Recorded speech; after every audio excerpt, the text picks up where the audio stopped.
Daniel Lavoie avec J'oublie jamais, jamais d'aimer.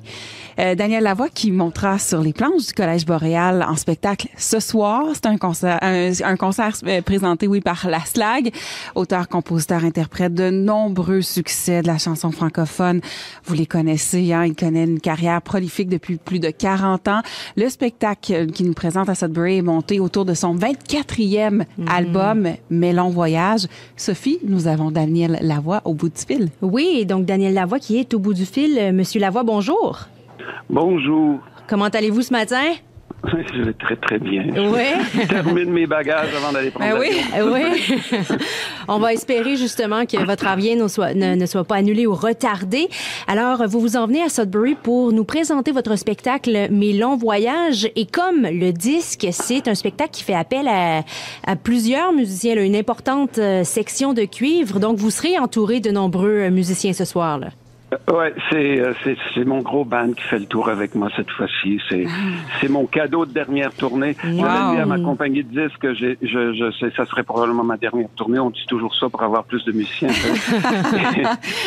Et puis, ils ont accepté que je parte avec 6 musiciens sur la route. Wow. Alors, vous allez avoir un beau spectacle parce que j'ai des musiciens extraordinaires. Et l'album Mes longs voyages est nommé pour une reprise de la chanson de Félix Leclerc. C'est un personnage qui vous a beaucoup marqué, vous, personnellement, Félix Leclerc. Ben, c'est probablement d'abord, c'est le premier chansonnier que j'ai vu de ma vie parce qu'il faisait la tournée des collèges de francophones du Canada il y a en 1964. Et j'ai vu Félix Leclerc chanter à Saint-Boniface, au Collège Saint-Boniface, quand j'avais 15 ans, je crois.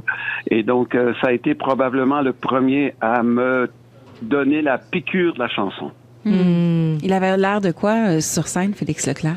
Je pense qu'il n'a pas changé beaucoup. Il avait sa chemise carottée, il y avait une chaise, il y avait sa guitare, et puis il faisait pas grand-chose. Il chantait ses chansons. Et si on connaissait ses chansons, c'était merveilleux. Puis si on connaissait pas ses chansons, ça pouvait être un peu long. Et je me souviens, j'avais trouvé ça un peu long, mais j'avais trouvé quelques chansons quand même très belles. Écoute, j'avais 15 ans, j'étais surtout intéressé aux Beatles, aux Rolling Stones à l'époque, Félix Leclerc. Mais en même temps, écoute, il est resté avec moi pendant 50 ans, donc il a dû faire quelque chose. Et vous avez même eu la chance de le personnifier en 2005, là. Chance ou malchance, ça a été un rôle qui m'a énormément touché, bouleversé sur beaucoup de différents points de vue. Mais effectivement, je considère ça une grande chance parce que j'ai pu étudier Félix de l'intérieur et c'est d'ailleurs la raison pour laquelle il y a cette chanson titre de l'album, Mes longs voyages, qui est sur mon disque, parce que c'est une des chansons de Félix d'abord que personne ne connaît et que moi je trouve peut-être sa plus belle. Et j'aimerais maintenant peut-être revenir sur des propos que vous avez tenus il y a 2 semaines sur les ondes de Ici Musique. Juste peut-être... On n'avait pas le choix. Peut-être vous expliquer parce que vous avez dit que le français se meurt au Québec, mais aussi à l'extérieur du Québec. Vous êtes originaire de Saint-Boniface au Manitoba. Qu'est-ce qui vous rend si pessimiste? Je suis pas pessimiste du tout. Je suis réaliste et j'ai dit que le français se mourait dans le monde entier, pas juste au Canada. Je suis allé au Liban cette année. J'ai donné des spectacles à Notre-Dame de Paris au Liban, qui était, il y a pas tellement longtemps, un pays francophone ou presque. Et maintenant, on n'y voit que l'anglais, on n'entend que l'anglais, les billboards, les annonces, tout est en anglais. C'est devenu un pays anglophone. Puis bon, est-ce que j'ai pas envie de parler de ça. Savez-vous, on me pose la question et je suis obligé de répondre, mais j'ai pas envie de regarder ça. J'ai envie de regarder le côté positif, qu'on a une langue qui est vivante, on a une langue qui est belle et que c'est une langue que j'aime. Et d'ailleurs, j'ai écrit une lettre aux Franco-Manitobains cette semaine leur disant que de pas donner trop d'importance à mes propos. D'abord, je suis pas un politicien, je suis pas un sociologue, je suis juste un chanteur. Et je donne des opinions qui sont pas très informées. Je ne parle qu'à travers mon intuition et ce que je ressens et ce que je vois à travers le monde. Mais bon, faut pas trop prendre pour du cash ce que je dis. Faut pas trop se blesser à mes propos. Si je parle chanson, je sais de quoi je parle. Mais quand je parle de français dans le monde entier, je sais pas trop de quoi je parle. Ouais. Mais quand même, comme francophone hors Québec, j'imagine j'imagine que vous êtes sensible au fait que les Franco-Manitobains ont pu être un petit peu froissés, ont pu se sentir là un peu touchés par vos propos. Ben, en fait, froissés, je sais pas s'ils ont été froissés autant que peut-être la réalité fait mal. On a beau faire comme si, il y a des choses des fois qui sont pas agréables à entendre et j'avais absolument pas du tout envie d'en parler. Mais quand Catherine Pogona me posait la question, ben, je suis bien obligé de répondre. J'ai pas envie de dire non, j'ai pas envie de répondre à cette question-là.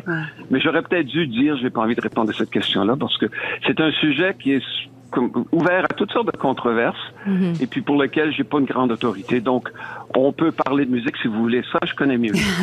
Oui, ben justement. Parlons de musique. Très rapidement, là, en quelques secondes, en tant que franco-manitobain, est-ce que c'est important pour vous de faire des tournées dans des milieux minoritaires comme Sudbury, de venir à Sudbury? Est-ce que c'est important pour vous de promouvoir la chanson en français dans des milieux minoritaires? Écoute, je fais pas de la politique, mais j'aime ma langue, puis j'aime la chanson française. J'ai arrêté de faire de la chanson anglaise depuis longtemps. Donc oui, c'est important. Oui, c'est important qu'on ait un public pour la chanson française. Il y a quelques années, quand j'étais plus jeune, on allait plus souvent à Sudbury que maintenant. Maintenant, j'y vais moins souvent, mais je soupçonne que les jeunes y vont beaucoup plus souvent que moi, parce que moi, je suis rendu un vieux, donc les vieux intéressent moins, mais c'est tout à fait normal, c'est comme ça que les cycles de la vie vont. Mais au contraire, je suis très, très heureux d'aller chanter en français à Sudbury, puis je suis très curieux de voir la vitalité de cette communauté. Absolument, parce qu'il y a une belle vitalité culturelle. Et je suis certaine que les gens seront au rendez-vous ce soir. Un spectacle donc organisé par la SLAG. Daniel Lavoie, merci beaucoup d'avoir été là ce matin. Merci. Ben, ça me fait plaisir. On vous souhaite de bons vols pour vous emmener dans le Nord. On vous attend. Il y a de la neige pas mal, oui. N'oubliez pas vos bottes, c'est la tempête. C'est ça, n'oubliez pas vos bottes. D'accord. Merci, bon vol, au revoir. On se voit ce soir, oui, parce que j'ai des billets pour ce spectacle de ce soir, donc présenté par la SLAG du Carrefour francophone.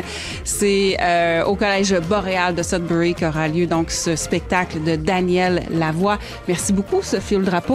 Et merci à Daniel. Merci à toute l'équipe aussi d'avoir été là ce matin. Robert McMillan aux nouvelles, Patrick Wright à la mise en onde, à la météo aussi qui a été bien apprécié ce matin et Frédéric Projean à la réalisation et au sport. Et moi, je vous dis à demain. Merci d'avoir été là.